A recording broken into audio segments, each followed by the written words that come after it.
गंगा दशहरा के पावन पर्व पर सृष्टि के निर्माता ब्रह्मा जी के कमंडल से राजा भागीरथ द्वारा देवी गंगा को धरती पर अवतार दिवस को गंगा दशहरा के नाम से जाना जाता है।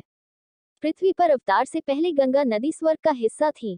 गंगा दशहरा के दिन भक्त देवी गंगा की पूजा करते हैं और गंगा में डुबकी लगाते हैं और दान पुण्य, उपवास, भजन और गंगा आरती का आयोजन करते हैं। मान्यता है इस दिन मां गंगा की पूजा करने से भगवान विष्णु की अनंत कृपा प्राप्त होगी। हिंदू धर्म में तो गंगा को देवी मां का दर्जा दिया गया है। यह माना जाता है कि जब मां गंगा स्वर्ग से पृथ्वी पर अवतरित हुई तो वह ज्येष्ठ मास के शुक्ल पक्ष की दशमी तिथि थी। तभी से इस तिथि को गंगा दशहरा के रूप में मनाया जाता है। इस वर्ष 30 मई को गंगा दशहरा का पर्व मनाया गया। पंडित राज बिहारी पांडे ने बताया कि वर्तमान समय में भौतिक जीवन जी रहे मनुष्य से जाने अनजाने जो पापकर्म हो जाते हैं उनकी मुक्ति के लिए मां गंगा की साधना करनी चाहिए। कहने का तात्पर्य है जिस किसी ने भी पापकर्म किए हैं और जिसे अपने किए का पश्चाताप है और इससे मुक्ति पाना चाहता है तो उसे सच्चे मन से मां गंगा की पूजा अवश्य करनी चाहिए।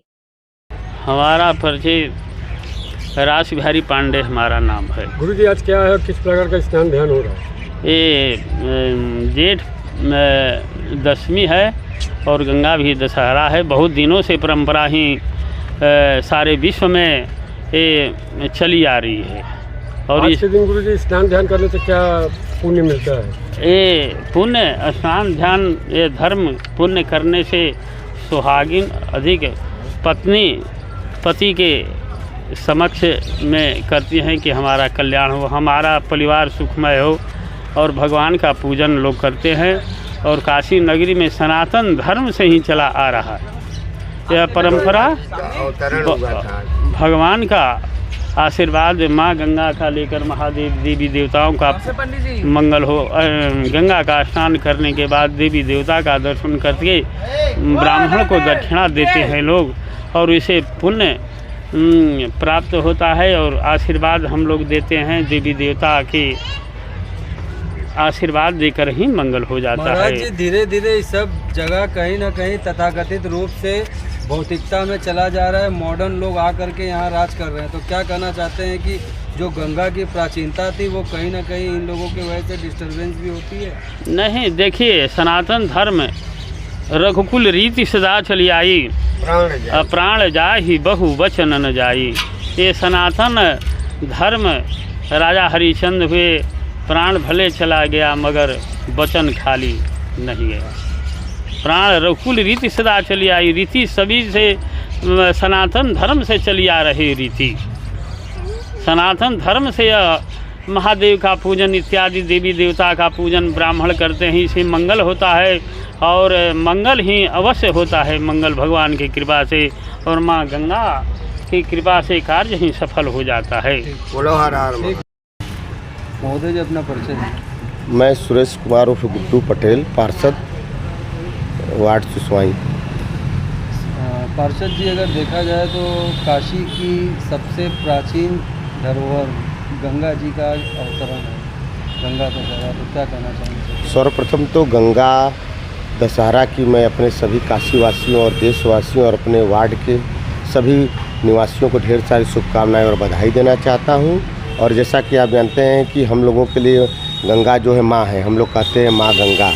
हमारे माननीय प्रधानमंत्री जी भी हमेशा माँ गंगा के जो सफाई अभियान का कार्य चल रहा है, नमामि गंगे हो या जो भी, हम लोग लगातार प्रयास करते हैं कि चूँकि हम लोग चूँकि माँ कहते हैं, देवी के रूप में माँ को पूजते हैं, तो मैं इस जो है कि पावन पर्व पे मैं अपने सभी देशवासियों सबसे ये निवेदन भी करूँगा कि माँ गंगा को स्वच्छ रखने में सबका सहयोग करें। और आज के गंगा दशहरा के इस पावन पर्व पे मैं सबको शुभकामनाएं और बधाई देना चाहता हूँ। सारे लोग गंगा माँ का स्नान करें और उनका ध्यान रखें और मैं पुनः ढेर सारी शुभकामनाएं और बधाई देना चाहता हूँ। मोदी जी अगर राजनीति की बात की जाए तो अभी प्रधानमंत्री मोदी जी ने देश को संसद का भवन दिया है, तो क्या कहना चाहेंगे सर? आप देखे होंगे कि जिस तरीके से संसद भवन जो हमारा नया निर्माण हुआ है और संसद भवन में जिस तरीके से नए संसद भवन में प्रवेश करते हुए माननीय प्रधानमंत्री ने दंडवत प्रणाम किया है, तो ये एक संदेश है हमारे पूरे 140 करोड़ देशवासियों को कि उस मंदिर में जहाँ की पूरे देश के संविधान और पूरे देश को चलाया जाता है, सबसे बड़ी जो हमारी पंचायत संसद भवन है, तो मैं सबसे अपील करूँगा कि सारे लोग हमारे प्रधानमंत्री के बताए हुए पथ मार्ग पर चले और देश को आगे बढ़ाने में उनका सहयोग करें। सर अगर बात की जाए तो विपक्ष ऐसे आरोप लगाता है कि भाजपा सरकार हिंदू मुस्लिम की राजनीति को ज़्यादा आगे बढ़ाती है। नहीं, देखिए विपक्ष को तो कोई मुद्दा नहीं है, तो मुद्दा विहीन, इसलिए वो हिंदू मुस्लिम की बात करता है। लेकिन आप बताइए कि जो हमारी योजनाएं चल रही हैं, हमारी भारतीय जनता पार्टी और प्रधानमंत्री द्वारा जो भी योजनाएं, चाहे वो गैस वाला हो, उज्ज्वला योजना हो, चाहे राशन की योजना जो फ्री राशन दिया जा रहा था कोरोना से लेकर अब तक, क्या बताइए उसमें कभी किसी जाति धर्म या किसी का नाम लिया, सारे लोग उसका लाभ ले रहे हैं। तो विपक्ष के पास कोई मुद्दा नहीं तो इस तरीके का उल्टा सीधा मुद्दा उठाती है। लेकिन हमारे प्रधानमंत्री जी सबका साथ सबका विश्वास पर काम करते हैं, सबका विकास सबका विश्वास, और सारे धर्मों सारे वर्गों को साथ लेकर चल रहे हैं।